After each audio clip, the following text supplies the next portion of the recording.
Just একটা কথাই বলবো, লাভ ইউ। আমরা মেয়েরা চালাক আছি, বুঝে যাই আগে। হ্যাঁ, তো আমি ফার্স্টে বুঝছিলাম, বাট না বোঝার ট্রাই করছিলাম, কারণ আমি চাচ্ছিলাম না এমন কিছু হোক। বাট দেন আস্তে আস্তে আমিও দুর্বল হয়ে যাই। দেন যার সাথে আছি হ্যাপি আছি, অ্যান্ড তার উদ্দেশ্যে একটা কথাই বলবো, আশা করি আমি আমার সবটুকু দিয়ে তোমাকে হ্যাপি রাখতে পারছি, অ্যান্ড আমি সন্তুষ্ট।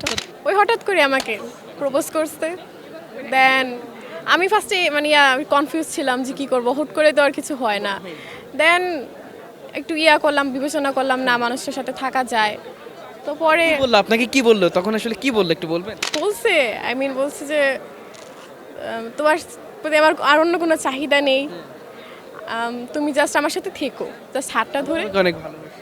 জি হ্যাঁ, ভালোবাসি এসব। ভালোবাসা লাইফে অনেকবারই, মানে হ্যাঁ আমাদের মানুষের অনেক, মানে আমাদের জীবনে অনেক মানুষ আছে, মানে আসে। বাট অনেক সময় দেখা যায় যে ভুল মানুষ আসে, খারাপ মানুষও আসে। তো আমার লাইফেও ভুল মানুষ আসছিল, অ্যান্ড ভুল মানুষ আসছিল, শিক্ষা হয়েছে, অনেক কিছু শিখেছি লাইফে। and আমি বলবো কি যে ওই ভুল মানুষ আসাটা যে এমন বলবো না যে ঠিক ছিল না, ঠিক ছিল। ওর সাথে আমি অনেক কিছু বুঝতে পেরেছি, আমি ম্যাচিউর হয়েছি, অ্যান্ড অনেক অনেক কিছু ধাক্কা খেয়ে স্ট্রং হয়েছি।